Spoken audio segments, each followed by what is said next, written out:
है प्रीत जहाँ की रीत सदा,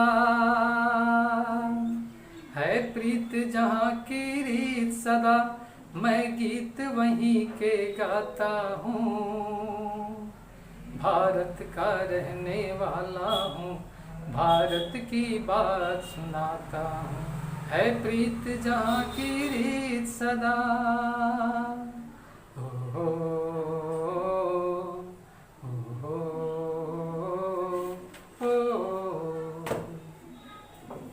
नमस्कार, मैं जीपी मंटू मैक्सिम क्लासेस में बहुत बहुत आपका हार्दिक अभिनंदन, हार्दिक स्वागत करता हूं। और आपसे मैं रिक्वेस्ट करता हूं कि अगर ये मेरा चैनल आप पहली बार देख रहे हैं तो प्लीज़ इस चैनल को सब्सक्राइब कर दीजिए और लाइक कर दीजिए। और इस वीडियो को शुरू से लेकर लास्ट तक आप जरूर देखेंगे। और जहाँ भी आपको कोई प्रॉब्लम हो, कुछ भी आपको दिक्कत महसूस हो, तो लास्ट में कमेंट जरूर लिखेंगे, ताकि आपका कमेंट देख के मैं पता लगा सकूँ कि कहाँ गड़बड़ी हो रही है। उसी हिसाब से उस प्रॉब्लम को मैं दूर करने का प्रयास करूँगा। आज मैं आपको बताऊंगा कंपाउंड माइक्रोस्कोप के बारे में। ये क्लास 12 का फिजिक्स, यानी कि 12वीं क्लास का फिजिक्स का, ये लाइट का नहीं, ऑप्टिक्स का, प्रकाशिकी का बहुत ही इंपॉर्टेंट भाग है। इसमें मैं आपको बताऊंगा कंपाउंड माइक्रोस्कोप, यानी कि संयुक्त सूक्ष्मदर्शी के बारे में। संयुक्त सूक्ष्मदर्शी का पूरा उसका बनावट, स्ट्रक्चर और उसका क्रियाविधि, वर्क फंक्शन, मैं पूरी चीज़ आपको काफ़ी डिटेल से बताऊंगा। और एक बार इस वीडियो को देख लेंगे तो आपके दिमाग में बिल्कुल एकदम मैप की तरह बैठ जाएगा, आपको 100% याद हो जाएगा, ये मेरी गारंटी है। इसलिए आपसे रिक्वेस्ट है कि इस वीडियो को आप शुरू से लेकर लास्ट तक जरूर देखें और देखते ही आपको ये सारी चीज़ें आपके दिमाग में समझ जाएगी। सबसे पहले मैं आपको बताना चाहता हूँ संयुक्त सूक्ष्मदर्शी होता क्या है। तो आप जानते हैं सूक्ष्मदर्शी दो प्रकार के होते हैं। एक सूक्ष्मदर्शी जो होता है वह सरल सूक्ष्मदर्शी होता है, जिसमें मात्र एक लेंस होता है। और एक संयुक्त सूक्ष्मदर्शी होता है जिसमें दो लेंस होते हैं। ठीक है, तो ये ज़्यादा पावरफुल सूक्ष्मदर्शी होता है जो किसी वस्तु का कई गुना बड़ा आकार बड़ा करके दिखा सकता है। मतलब छोटी वस्तुओं को काफ़ी बड़ा करके देखने के लिए, स्टडी करने के लिए, समझने के लिए हम जो है संयुक्त सूक्ष्मदर्शी का कंपाउंड माइक्रोस्कोप का इस्तेमाल करते हैं। ठीक है, तो चलिए आइए बिना समय गंवाए हुए इस वीडियो को हम शुरू करते हैं। ये जो है संयुक्त सूक्ष्मदर्शी का फोटो पूरे बोर्ड पर आपको ये बना हुआ है। आप ध्यान से इस वीडियो को देखिए और देख के आराम से इसको मैं एक एक चीज़ को डील करके आपको बताऊंगा, तो आपको समझ में आएगा कि कहाँ क्या प्रॉब्लम हो रही है। सबसे पहले आपको ये जानना है कि संयुक्त सूक्ष्मदर्शी में दो लेंस होते हैं। कितने लेंस होते हैं? संयुक्त सूक्ष्मदर्शी में दो लेंस होते हैं। एक छोटा लेंस होता है और एक बड़ा लेंस होता है। एक छोटा लेंस होता है और एक बड़ा लेंस होता है। छोटा लेंस जो होता है ये वस्तु के पास होता है। जिस वस्तु को हम देखना चाहते हैं, जिस वस्तु को हम देखना चाहते हैं उस वस्तु के पास छोटा लेंस होता है। ठीक है, इसलिए इसको हम लोग बोलते हैं अभिदृश्य। क्या बोलते हैं? अभिदृश्य। अंग्रेजी में इसको ऑब्जेक्टिव बोलते हैं। ठीक है, और एक लेंस होता है ये बड़ा वाला, जो हमारी आंख के पास होता है। जहाँ से अपने आंख को रखो, माइक्रोस्कोप में देखते हैं, तो ये चूंकि ये बड़ा लेंस है और ये हमारी आंख के पास होता है, इसलिए चूंकि आंख को हम हिंदी में रेटिना भी कहते हैं, इसलिए इसका नाम है नेत्रिका। अंग्रेजी में कहते हैं आई पीस। आई माने आंख और पीस वाले भाग, ये हमारे आंख का एक तो भाग होता है आई पीस, इसको हम लोग बोलते हैं नेत्रिका। ठीक है, तो दो लेंस हो गए। संयुक्त सूक्ष्मदर्शी में दो लेंस होते हैं। एक छोटा लेंस होता है जिसकी फोकस दूरी बहुत ही कम होती है, जो वस्तु के पास होता है। एक लेंस जो होता है, एक बड़ा लेंस होता है जिसकी फोकस दूरी बहुत ही ज़्यादा होती है। ये आंख के पास होता है, इसको नेत्रिका कहते हैं। ये पहला लेंस है जिसकी फोकस दूरी कितनी होती है? f0 या कहिए f0। इसका फोकस दूरी होता है f0। और एक बड़ा लेंस होता है जिसको हम नेत्रिका कहते हैं, इसका फोकस दूरी होता है fe। f से हो गया फोकल लेंथ और ई से हो गया आई पीस। f से फोकल लेंस और ई से हो गया आई पीस। इसको हम लोग बोलते हैं नेत्रिका की फोकस दूरी fe और अभिदृश्य की फोकस दूरी f0। ठीक, तो ये दो लेंस हो गया। अब चलिए ये जो है मोटे तौर पे मैं आपको बताना चाहता हूँ कि ये कैसे काम करता है।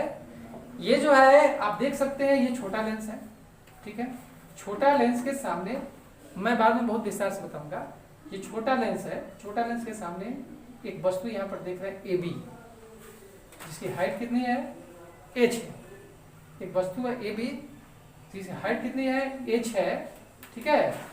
इस वस्तु का प्रतिबिंब बनता है यहाँ पर, आप देख सकते हैं यहाँ प्रतिबिंब है, यह है प्रतिबिंब ए डैश और बी डैश। ये वस्तु देखिए ए ऊपर है और बी नीचे है, और प्रतिबिंब में क्या है ए नीचे है और बी ऊपर है, ए डैश और बी डैश। मतलब ये हुआ कि वस्तु का उल्टा प्रतिबिंब यहाँ पर बनता है। तो ऑलरेडी आप पहले से जानते हैं कि जो वास्तविक प्रतिबिंब होता है वो उल्टा होता है, ठीक है। तो ये चूंकि ए बी का प्रतिबिंब बी डैश ए डैश उल्टा है, निश्चित वास्तविक है, ठीक है। तो ये कंपाउंड माइक्रोस्कोप का कुल फंक्शन ये होता है कि प्रतिबिंब का प्रतिबिंब बनता है, प्रतिबिंब का प्रतिबिंब बनता है। अब देखिए इस लेंस के माध्यम से ए बी का प्रतिबिंब बी डैश ए डैश होगा, ठीक। और ये बिंब जो होता है इस नेत्रिका के लिए वस्तु का काम करता है। मतलब ये ऑब्जेक्टिव के लिए प्रतिबिंब है, लेकिन ये नेत्रिका के लिए वस्तु है, ठीक है। फिर इसका प्रतिबिंब इस लेंस के माध्यम से यहाँ बनता है, आप देख सकते हैं ये प्रतिबिंब बनता है, ये अंत में ये प्रतिबिंब बनता है। मतलब ये छोटा वस्तु देख रहे हैं, वस्तु कितना छोटा है, इसका पहला प्रतिबिंब यहाँ बना, और फिर प्रतिबिंब का प्रतिबिंब यहाँ बना। आप देख सकते हैं लिखा हुआ है बी डबल डैश और ए डबल डैश। इतनी छोटी वस्तु का इतना बड़ा प्रतिबिंब बनता है। आप कह सकते हैं कि संयुक्त सूक्ष्मदर्शी में लगभग 10,000 गुना से लेकर के 1,00,000 गुना बड़ा तक प्रतिबिंब बनता है, बड़ा प्रतिबिंब बनता है। छोटी वस्तुओं की स्टडी करते हैं, खास करके हमारे डॉक्टर लोग इसका इस्तेमाल करते हैं ब्लड सेल्स को देखने के लिए और बहुत सारी चीज़ को ऑब्जर्व करने के लिए डॉक्टर लोग इस्तेमाल करते हैं। चलिए अब इसके फंक्शन के बारे में हम समझते हैं क्या फंक्शन होता है। सबसे पहले हमारा ये छोटा लेंस हुआ अभिदृश्यक, इसके सामने वस्तु रखा हुआ है ए बी, ठीक। ए बी का प्रतिबिंब बनता है बी डैश ए डैश। कैसे बनता है, तो एक के टिप से, ये वस्तु जो ए बी है इसके टिप से दो किरणें निकलती है।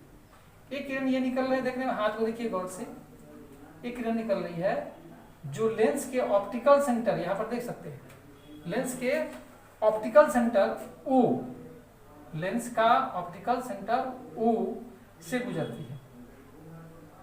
तो आपको ये जानकारी में होनी चाहिए कि जब ऑप्टिकल सेंटर से जब किरणें गुजरती है तो उसके दिशा में कोई परिवर्तन नहीं होता। जब ऑप्टिकल सेंटर से यानी कि प्रकाशीय केंद्र से जब किरण गुजरती है तो उसके दिशा में कोई परिवर्तन नहीं होता है। तो ए से किरण निकली और ये सीधे गई, ऑप्टिकल सेंटर ओ से गुजर रही है, इसलिए इसके दिशा में कोई परिवर्तन नहीं हुआ।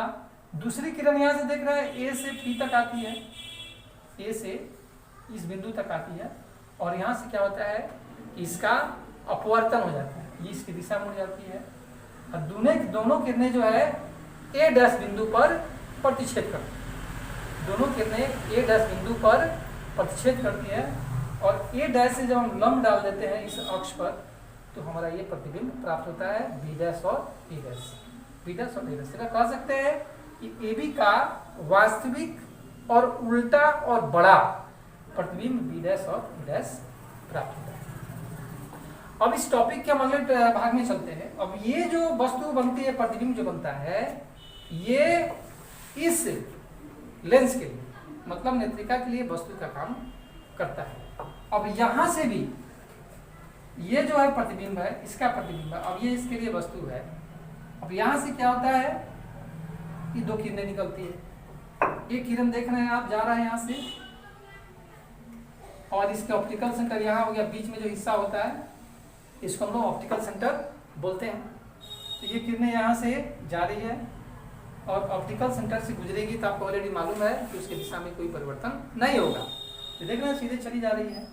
दूसरी किरण जो है इस प्रधान अक्ष, इसको प्रधान अक्ष बोलते हैं, अक्ष लिखा हुआ है यहाँ पे। दूसरी किरण इस अक्ष के समानांतर जाती है, देख रहे हैं समानांतर जा रही है और यहाँ आईपीस के और टॉप पे आ रही है। यहाँ से आने के बाद ये इस दिशा में मुड़ जाती है। लेकिन जब ये दोनों किरण को हम आगे ले जाएंगे तो दोनों किरणों में मिलन नहीं होगा, आगे नहीं मिलेंगी। तो जब दोनों किरणें एक दूसरे को नहीं काटेंगी तो प्रतिबिंब कहाँ से बनेगा, प्रतिबिंब बनने का सवाल ही नहीं। तो क्या करते हैं, इसको हम काल्पनिक ढंग से दोनों किरणों को बैक करते हैं, पीछे की तरफ ले जाते हैं। जैसा कि सरल सूक्ष्मदर्शी के अंदर होता है, सरल सूक्ष्मदर्शी का जो सिद्धांत होता है वो यहाँ पे लागू होता है। ये दोनों किरणें जाती हैं, ये दोनों किरणों में मिलन नहीं होता है, कटान नहीं होता। जब तक कटान नहीं होगा तब तक प्रतिबिंब नहीं बनेगा। तो इस किरण को हम बैक करते हैं काल्पनिक ढंग से, तो देख रहे हैं आप ये किरण बैक करके ऐसे पीछे आ रही है, और ये किरण जो ऐसे जा रही है इसको भी हम बैक करके पीछे ला रहे हैं। तो बैक करके काल्पनिक ढंग से दोनों किरणें देखिए यहाँ पर ए डैश बिंदु पर एक दूसरे को कट करती है। काल्पनिक ढंग से जब एक दूसरे को ए डबल डैश पर कट करती है, और यहाँ से जब हम प्रतिबिंब डाल देते हैं तो ये हमारा जो है अंतिम प्रतिबिंब प्राप्त होता है, यानी कि B dash, B double dash और ए डबल डैश, यह अंतिम प्रतिबिंब प्राप्त होता है जिसकी ऊंचाई कितनी है एच डबल डैश। इसमें 3 तरह की ऊंचाई की बात है। पहला यहाँ वस्तु की ऊंचाई एच, उसके बाद पहले लेंस के द्वारा बना हुआ वस्तु का ऊंचाई एच डैश, और अंत में फाइनल जो प्रतिबिंब बनता है उसका ऊंचाई कितना है बताइए, एच डबल डैश। इस तरह से हम शॉर्टकट में कह सकते हैं कि इस लेंस का प्रतिबिंब ये, और इस वस्तु का इस लेंस के द्वारा बना हुआ प्रतिबिंब ये, मतलब प्रतिबिंब का प्रतिबिंब। तो कंपाउंड माइक्रोस्कोप को अगर पूछा जाए कि कंपाउंड माइक्रोस्कोप का मेन फॉर्मूला, मेन टॉपिक बताइए एक लाइन में, तो कहेंगे कि प्रतिबिंब का प्रतिबिंब, ये प्रतिबिंब का प्रतिबिंब बनाता है और बहुत बड़ा प्रतिबिंब बनाता है। ये कुल मिलाकर इसका। इसमें ध्यान देना एक चीज है कि ये जो फाइनल आपका प्रतिबिंब बनता है एच डबल डैश, ये जो होता है डी पर बनता है। कहाँ बनता है, डी पर। देखिए लिखा हुआ है डी 25 सेंटीमीटर, यानी कि जो हमारा आई पीस होता है ये आई पीस से 25 सेंटीमीटर की दूरी पर बनता है, तो ज्यादा बेटर होता है और ज्यादा साफ दिखता है और बहुत ही अच्छा होता है। तो इस तरह से मैंने आपको कंपाउंड माइक्रोस्कोप यानी संयुक्त सूक्ष्मदर्शी का ये बनावट मैंने बता दिया, और इसका वर्क फंक्शन, इसका कार्यविधि क्या होता है मैंने आपको समझा दिया। आपने इस वीडियो को जरूर देखा है, और इसमें आपको कहीं कुछ प्रॉब्लम महसूस हो तो आप कमेंट बॉक्स में जरूर लिखें और इसको बताएं। तो बहुत बहुत धन्यवाद।